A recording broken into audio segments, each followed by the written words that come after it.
आणि आपल्यासोबत सध्या काँग्रेसचे प्रदेशाध्यक्ष हर्षवर्धन सपकाळ आहेत। सपकाळ सर नमस्कार, आपलं स्वागत आहे एबीपी माझामध्ये। सगळ्यात आधी पहिला प्रश्न हाच आहे जो तुम्हालाही ऑब्व्हियस असेल की या आकडेवारीनंतर पहिली प्रतिक्रिया काय आपली?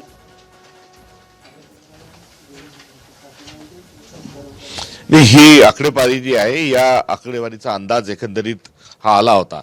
जनमताचा कौल या अनुषंगाने नव्हे, जनमताचा जर कौल असेल तर तो आम्ही जरूर स्वीकारला पाहिजे।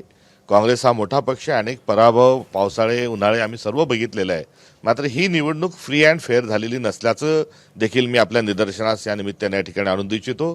तारीख पे तारीख हा एका चित्रपटातला डायलॉग हा चित्रपटातच न राहता निवडणुकांच्या तारखापासून तर निवडणुकीच्या मतदानापर्यंत आणि मतदानापासून तर मतमोजणीपर्यंत सारखे ह्या तारखा ज्या बदलत राहिल्या याचा एक घोळ जो आहे हा आपल्या ठिकाणी आहे। मूलभूत स्वरूपामध्ये मतदार याद्यांच्या अनुषंगाने असणारी आमची हरकत ही तर आपल्या ठिकाणी कायमच होती आणि याच भरीसभर म्हणून महाराष्ट्रामध्ये अनेक ठिकाणी चक्क मंगल कार्यालयामध्ये भाडोत्री मतदार आणून ठेवल्याचे देखील चित्र हे आपल्या समोर होते। त्यामुळे बोगस मतदान हा एक त्यातला तिसरा मुद्दा आणि या तिघांची गोळ्याबेरीज केल्यानंतर सत्ताधाऱ्यांनी निवडणूक आयोगाशी फिक्सिंग केलं होतं हा आमचा असणारा जो आरोप आहे तो आरोप हा अबाधित राहत असतानाच जी आकडेवारी आलेली आहे ही फिक्सिंगच्याच अनुषंगाने असल्याचं आमची जी शंका आहे किंवा हरकत आहे हिचं सविनय या ठिकाणी आम्ही ती नोंदवू इच्छितो। आणि या गोष्टीच्या नंतरचा जो भाग आहे राजकीय विश्लेषणाचा जो आजची स्थिती आहे की सरकार याच्यामध्ये सर्व आलबेल नाही, गँग ऑफ ट्रिपल इंजिन सरकार आहे, तिन्ही पक्ष आपसात भांडतात आहे, जनतेचे प्रश्न जनतेचे मुद्दे ही तशीच आहेत, भ्रष्टाचार बोकाळलेला आहे, कायदा सुव्यवस्थेची जी परिस्थिती आहे ती एकंदरीत अत्यंत वाईट आहे आणि अशा परिस्थितीत अशा स्वरूपाचे जर निकाल येत असतील तर विश्वास कसा ठेवावा हा देखील एक प्रश्न राजकीय कार्यकर्ता या नात्यानं हा मलाही पडलेला हा प्रश्न उभ्या महाराष्ट्राला पडलेला आहे। त्यामुळे सर्वप्रथम मी निवडणूक आयोगाचं अभिनंदन करू इच्छितो की त्यांनी सत्ताधाऱ्यांच्या अनुषंगानं जी मदत केली त्याकरता सर्वात मोठं श्रेय हे निवडणूक आयोगाचं असल्यामुळे मी त्यांना पहिले या संदर्भामध्ये मी शुभेच्छा देतो। दुसरा जो आहे की महायुतीमध्ये आता दोन पक्षांना बाहेरचा रस्ता दाखवण्याच्या अनुषंगानं एकनाथ शिंदेची शिवसेना आणि अजित पवार यांना आता लवकरच बाहेरची वाट दाखवण्यात येणार आहे। त्याबद्दल मला त्यांच्या संदर्भामध्ये आमचे राजकीय सन्माननीय प्रतिस्पर्धी या नात्यानं चिंता आणि काळजी त्यांच्याबद्दल मी व्यक्त करतो। आणि भारतीय जनता पक्षाचं हे फिक्सिंगचं राजकारण आपल्याला जमतं, फोडाफोडीचं राजकारण आपल्याला जमतं आणि पैशाचा महापूर अतिवृष्टी या निवडणुकीच्या अनुषंगानं पाहायला मिळाली।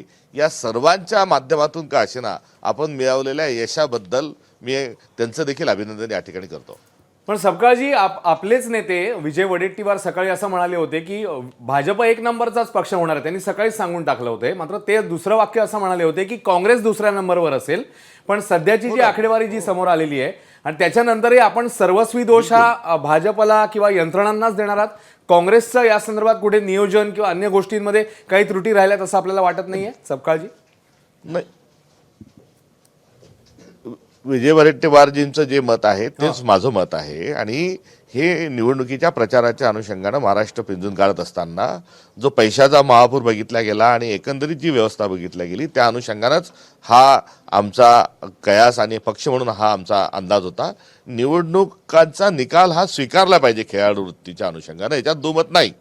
मात्र हा जो निकोप स्वरूपाची जी निवडणूक ही झाली नाही या निवडणुकीमध्ये आजपर्यंत कधी इतिहासामध्ये जेवढ्या शंका जेवढ्या गैरप्रकार ही समोर आलीत। मी माध्यमांचं या ठिकाणी अभिनंदन करतो की निवडणुकीच्या मतदानाच्या दिवशी ज्या ब्रेकिंग चालल्या त्या कशा चालल्या, त्यानंतर पैशाचा जो उपयोग झाला हा उघड्या डोळ्यांनी सगळ्याला बघावला, तो हा वादाचा विषय नाही आणि या पार्श्वभूमीवर हा निकाल आहे। मला एवढंच या निमित्तानं सांगत असताना भाजपचं तर अभिनंदन आम्ही केलंच आहे। राहिला 2 नंबर येण्याची आमची पूर्ण जी अपेक्षा जी होती आणि आजच्या या घडीला देखील आहे, त्यामुळे आम्ही 2 नंबर येणारच होतो। भारतीय जनता पक्ष हा आम्ही त्यांच्याशी थेट सामना करत असताना त्यांच्या अंतर्गत लाथड्यांचाही मुद्दा या अनुषंगानं आहे। त्यामुळे विजय वडेट्टीवारजी बोलले त्यांच्यापेक्षा माझं वेगळं मत नाही। दुसरा एक मुद्दा म्हणजे अंबादास दानवे पण सकाळी बोलत होते, त्यांनी एक मुद्दा अधोरेखित केला तो म्हणजे महाविकास आघाडीमध्ये नसलेल्या समन्वयाचा आणि त्यांनी एक प्रकारे ते सगळं खापर काँग्रेसवरती ढकलून टाकलेलं आहे की संवाद नाही, उमेदवारांच्या बाबतीत चर्चा नाही। आता महापालिकेच्या निवडणुका जवळ येत आहेत तर या अनुषंगानं महाविकास आघाडी म्हणून पुढची भूमिका एकंदरीत कशी राहणार आहे?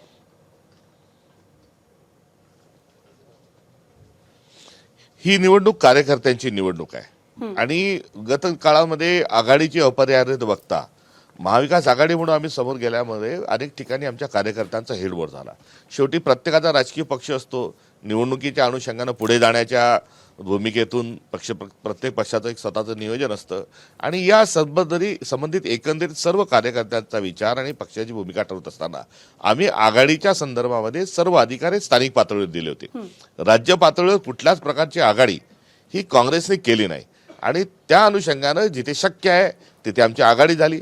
जिथे आमचा संवाद जो आहे तो होता, मात्र सीट शेअरिंगच्या अनुषंगानं जिथे मतांची ऐक्यता नव्हती त्या ठिकाणी आम्ही मैत्रीपूर्ण लढलो. कुठे ते स्वबळावर लढले. त्यामुळे हे एकंदरीत असणार आमचं हे पक्षाचं धोरण होतं. या निवडणुकीमध्ये समन्वयाचा अभाव होता की नव्हता? समन्वयाचा अभाव होता की नव्हता? आणि जर खरंच समन्वयाचा अभाव आहे हे तुम्ही मान्य करत असाल तर आगामी महापालिकेला ती चूक सुधारली जाणार आहे का? नाही, समन्वयाचा अभावाचा प्रश्नच उपस्थित होत नाही. माझा मुद्दा आपण नेमकेपणाने समजून घ्या की आघाडीच्या संदर्भातील सर्व अधिकार जर आम्ही स्थानिक नेतृत्वाला आणि स्थानिक आमच्या संघटनेला दिले असतील तर त्या पातळीवरचं समन्वय हे आवश्यक आहे. जिथे समन्वय झालं, दोन्ही पक्षांनी एकमेकांच्या सोबत येण्याचा निर्णय घेतला, त्या ठिकाणी आम्ही पुढे जाऊ शकलो. मात्र ज्या ठिकाणी आम्हाला दोघांनाही आपल्या शक्तीच्या संदर्भामध्ये आमची स्वतंत्र वेगवेगळी मतं होती, त्याचा आदर ठेवून आम्ही वेगवेगळे लढलो. त्यामुळे याला समन्वयाच्या मापदंडामध्ये कुठेही आम्ही बसू शकत नाही आणि या निवडणुकीत जी भूमिका आणि धोरण होतं आमचं तेच महानगरपालिकेमध्ये राहणार आहे. महानगरपालिकेच्या निवडणुकीमध्ये देखील आघाडीच्या संदर्भातील सर्व अधिकार हे आम्ही आमच्या स्थानिक नेतृत्वाला आणि संघटनेला बहाल केलेले आहेत. जी, पण सपकाळजी, आता आपण म्हणताय की ते अधिकार तर आपण स्थानिक नेतृत्वाला बहाल केलेले आहेत. आता जो निकाल समोर आलेला आहे आणि आपण म्हणताय की एकत्र लढलो असतो तर कदाचित चित्र वेगळं असतं. मुंबईसारख्या ठिकाणाबद्दल स्पेसिफिक मी आपल्या विचारीन की आपण एकला चलोरेचा नारा दिलेला आहे, एकला चलोरेची भूमिका घेतलेली आहे.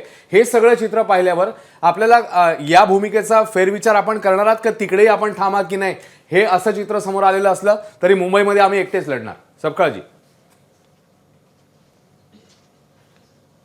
नाही, आपण जे म्हणालात की मी एकत्रित लढलो असतो निकाल चांगले आले असते असं मी म्हणालेलो नाही. दुसरा विषय जो आहे तो मुंबईच्या अनुषंगाने की मुंबईला कालच या संदर्भात आमची बैठक झाली. आमचं नेतृत्व त्या ठिकाणची आमची जी पॉलिटिकल अफेअर्स कमिटी होती यांची बैठक होऊन त्या ठिकाणी आम्ही स्वबळावर निवडणुकीला पुढे जाण्याच्या अनुषंगाने आमच्या स्थानिक नेतृत्वाने निर्णय घेतला आहे आणि त्याच्यावर पक्षाने देखील शिक्कामोर्तब हा केलेला आहे. दुसरा मुद्दा असा आहे की तुम्ही सुरुवातीला बोलताना उल्लेख केला तो म्हणजे महायुतीकडनं वापरल्या गेलेल्या एक प्रकारे साम दाम दंडभेद हे वापरून त्यांनी निवडणूक जिंकली असा आरोप सातत्यानं विरोधक करतात. आत्ताचे निकाल समोर आल्यानंतर सुद्धा परिणय फुकेंशी थोड्या वेळापूर्वी बोललो, त्यांनी विरोधकांचा रडीचा डाव असं म्हणत या सगळ्या विषयावरती एक स्टॅम्प मारून टाकला. तर जेव्हा जेव्हा विरोधकांकडनं हा आरोप होतो तेव्हा तेव्हा पुरावे सुद्धा मागितले जातात.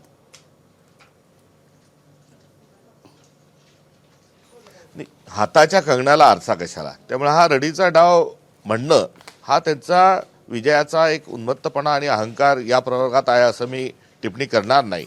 मात्र ज्या प्रचंड अनियमितता आहे, मतदार यादीतला घोळ, निवडणुकीच्या तारखा, निवडणुकीच्या मतदानाच्या तारखेमध्ये बदल, 24 तास आधी असताना मतमोजणीमध्ये केलेला बदल, अनेक ठिकाणी CCTV फुटेजच्या माध्यमातून आक्षेपार्ह घडलेल्या गोष्टी, थेट EVMचं तोडलेलं सील, पैशाच्या अनुषंगानं वाटप सुरू असतानाचे समोर आलेली प्रकरणं, मतदारांसाठी बोगस मतदार, मंगल कार्यालयामध्ये मतदार दांबून ठेवणं, हे सर्व जे आहेत हे पुरावे आपल्या माध्यमातूनच हे जे निवडणूक आयोगाच्या पुढे गेलेले आहे. आम्ही देखील ठिकठिकाणी त्याच्या चर्चा आणि आम्ही देखील त्याच्या तक्रारी केलेल्या आहेत. त्यामुळे जी गोष्ट दृष्टी आड आहे असा कुठलाही आरोप करत नाही. जे पब्लिक डोमेनमध्ये आहे आणि ज्याबद्दल कुठल्याही प्रकारचं दुमत नाही अशाच गोष्टी आपल्या चॅनलच्या माध्यमातून या ठिकाणी आम्ही अधोरेखित करत आहोत. याची उत्तरं हे सत्ताधारी देणार का नुसता रडीचा डाव हा एकमात्र शब्द वापरून ते नैतिकता पासून पळून जाणार आहेत, हा मूळ प्रश्न आहे. त्यामुळे राजधर्म हे सांगतो की या सगळ्या आरोपांच्या अनुषंगानं देखील प्रयत्न झाले पाहिजे. निवडणूक आयोगाचा कारभार जो गलथानपणा आहे तो दुरुस्त करण्याकरता सर्व राजकीय पक्षांनी एका सुरामध्ये निवडणूक आयोगाशी चर्चा केली पाहिजे. मतदार यादीतला घोळ ते थेट बोगस मतदार या सर्व मुद्द्यांच्या अनुषंगानं राजधर्म म्हणून सत्ताधारी काय करणार आहे हा देखील प्रश्न या ठिकाणी याचे उत्तर त्यांनी दिलं पाहिजे. आमचा पराभव आकडेवारीच्या अनुषंगाने झालेला आहे, त्याच्याच अनुषंगानं केवळ अहंकाराच्या माध्यमातून न बोलता अंतर्मुख होत असताना लोकशाही वाचवण्याकरता आपण काही करणार आहात का, हा एक प्रमुख प्रश्न या निमित्ताने उपस्थित होतो. एक आणखी इंटरेस्टिंग उल्लेख आपण सुरुवातीला केला तो म्हणजे असा की महायुतीतल्या इतर 2 मित्रपक्षांना आपण एक प्रकारे उपरोधिक शुभेच्छा दिल्यात आणि असंही म्हटलं की या दोघांना लवकरच आता भाजप वेगळं सारेल. असं तुम्हाला का वाटतं? तुमचा प्रदीर्घ अनुभव आहे राजकारणातला, असं तुम्हाला का वाटतं की भाजप आपल्या मित्रपक्षांना दूर सारण्याच्या तयारीत आहे? भारतीय जनता पक्षांनी ज्यांच्या सोबत अलायन्स केलं त्यांच्या पक्षाला खाऊन घेण्याचं काम, गिळंकृत करण्याचं काम हे भारतीय जनता पक्षाने केलं. बाळासाहेब ठाकरेंच्या शिवाय महाराष्ट्रात त्यांचं एक्सटेन्शन शक्य नव्हतं. आज त्या शिवसेनेची उद्धवजींच्या संदर्भात त्या पक्षासंदर्भात त्यांची कशा स्वरूपाची वर्तन आहे हे आपण बघतो आणि हे केवळ सत्तेसाठी एकत्रित आलेलं हा अलायन्स आहे.